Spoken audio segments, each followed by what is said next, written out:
Homemade pizza.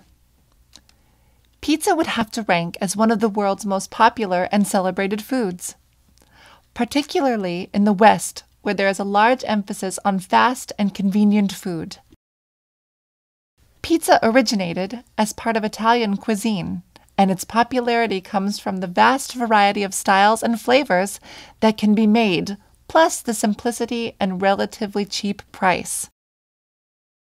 In this lesson, we are going to show you how to make a homemade pizza of your choice that is very simple and cheap to make.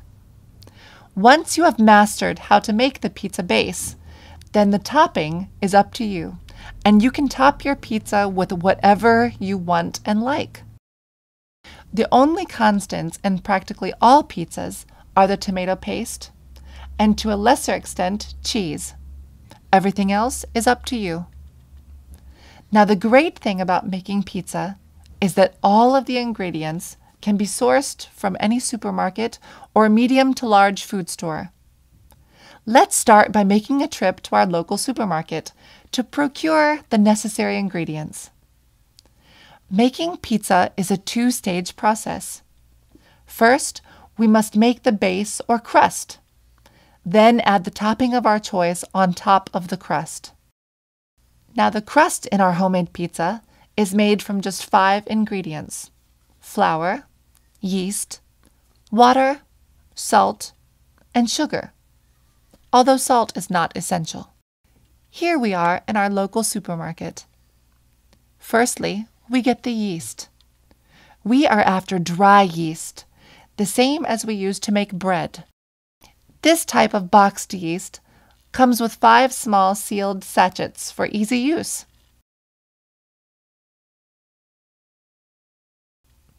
Next, we get the flour. For the amount of pizza we intend to make, a 1 kilogram bag of plain flour is ideal. Fortunately, we already have salt and sugar at home, so we don't need to get them at this time. Now we can move on to the ingredients to make the topping. First, we need the tomato paste. At any supermarket, there is always a large variety of any one food item, so it's up to you and your budget to determine what brand to buy. Next, we get a small bottle of oregano. Again, we'd like to stress that what ingredients you'd like on your pizza are completely up to you, and the ingredients we use in this lesson are only used as a guide. Next, we choose some meat. In this instance, we are going to use bacon.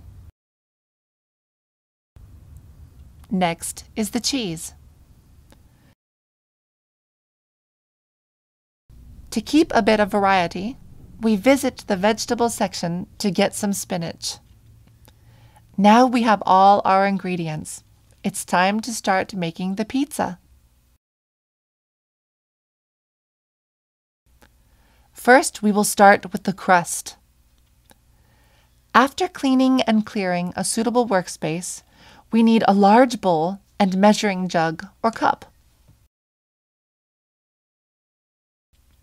First, we remove 1 sachet of dry yeast from the box.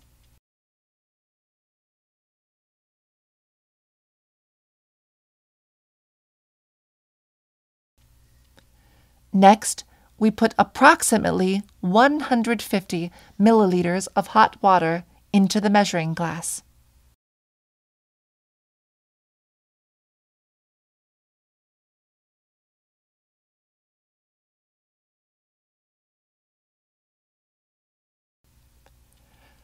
Next, we put 1 tablespoon of sugar into the hot water and mix.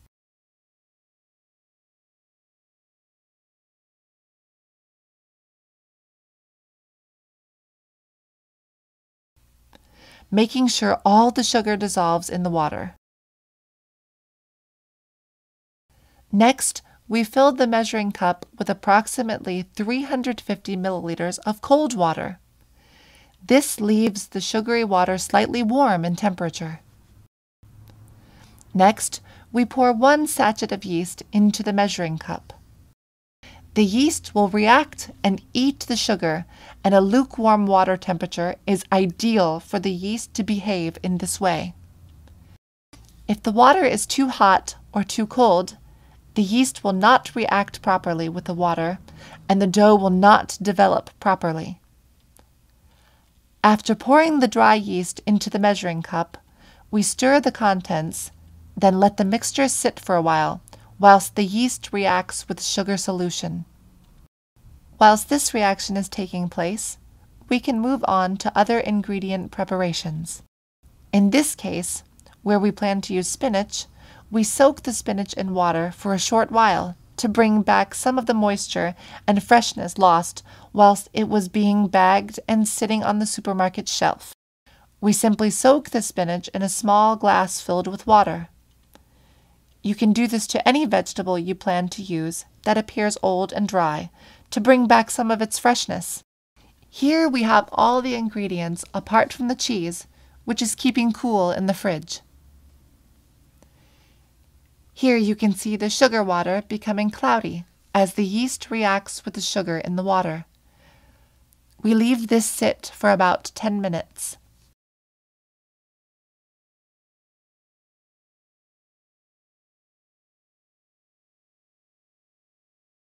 To make our crust, we first pour the entire 1 kilogram bag of flour into a large bowl.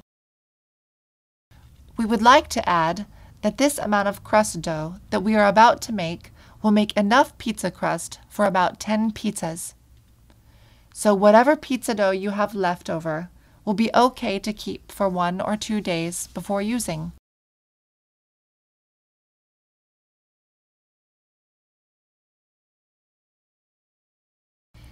Next, we add approximately 1 tablespoon of salt.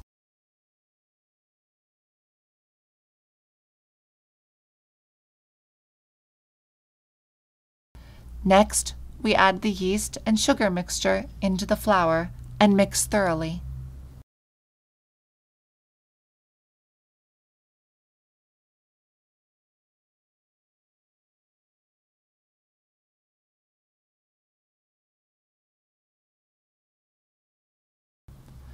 Much the same way you would knead bread dough.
After kneading for 5 or so minutes, place the crust dough back in the bowl and let it sit for a few minutes while we prepare the other ingredients.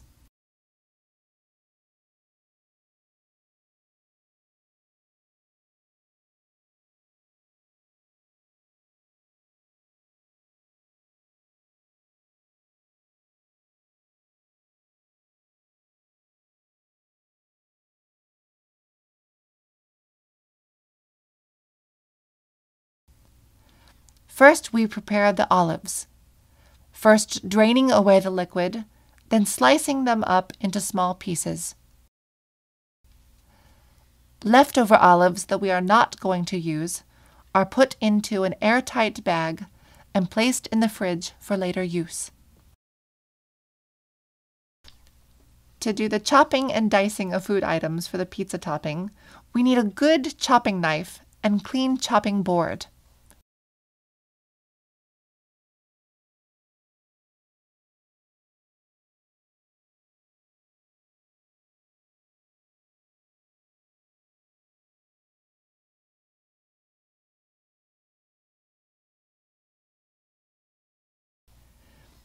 During this time, we can turn our oven on so it will be at the optimum temperature by the time our pizza is ready to be baked. We set our oven temperature at 190 degrees Celsius.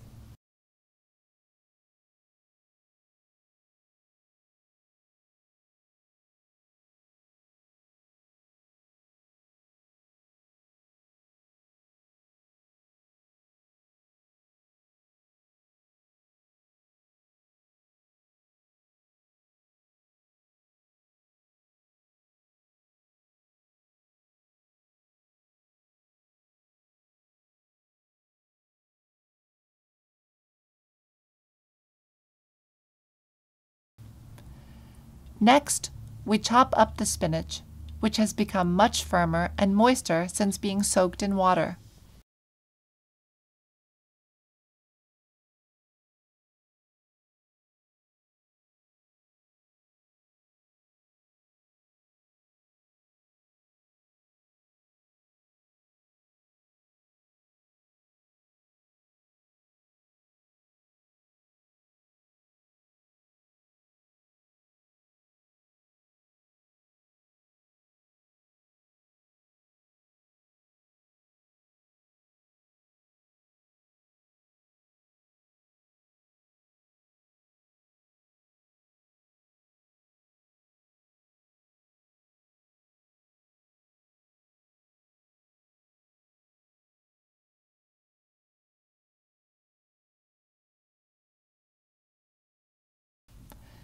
Next, we cut up the bacon.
Next, we prepare our tomato paste.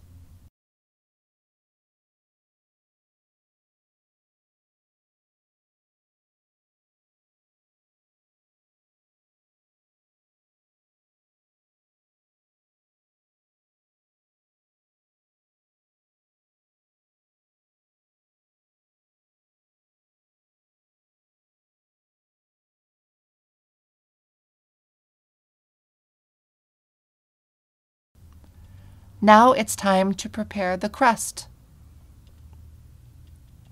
To stop the crust dough from sticking to our working surface, sprinkle some flour on the surface.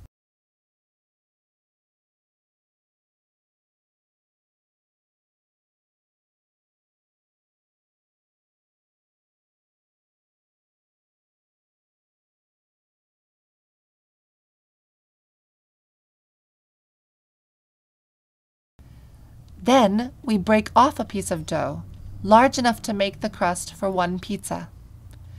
If you want your pizza crust thin, then you won't need as much dough than if you want the pizza crust thick. Experience will be your best guide as to the right amount of dough you'll need to make the size pizza you intend to make. Next, flatten out the piece of dough with a rolling pin to the size of your pan base. Next, place the dough in the pan base, making sure it completely covers the bottom of the pan.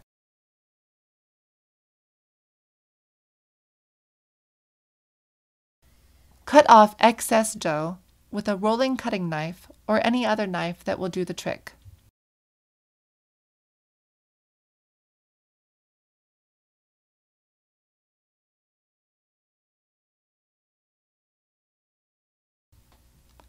The first topping we use is to spread tomato paste over the crust.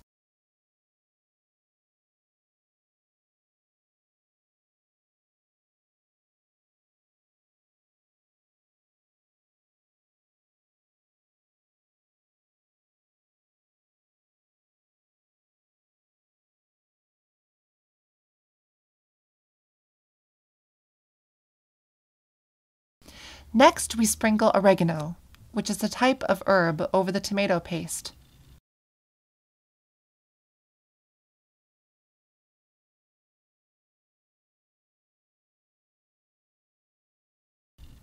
Next, we spread out our bacon.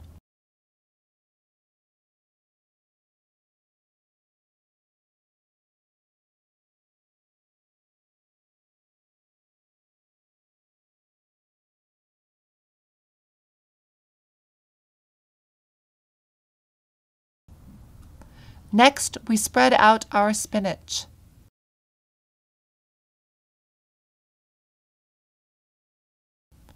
Then the olives.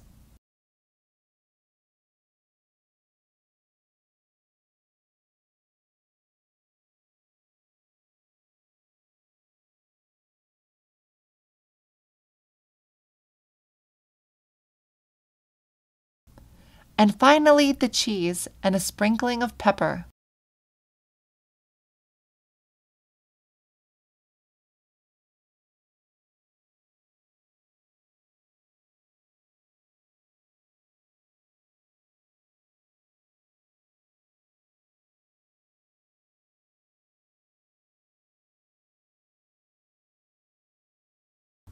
We then place in the oven for a period of 10 minutes or so.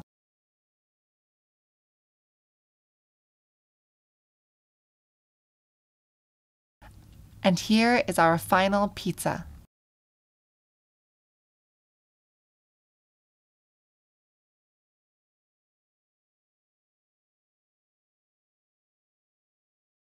Cut into pieces with our rolling cutting knife and enjoy. From here, with the crust dough and other ingredients we have left, we can continue on making more pizza and have the option of changing topping ingredients if we want to. Bon appetit!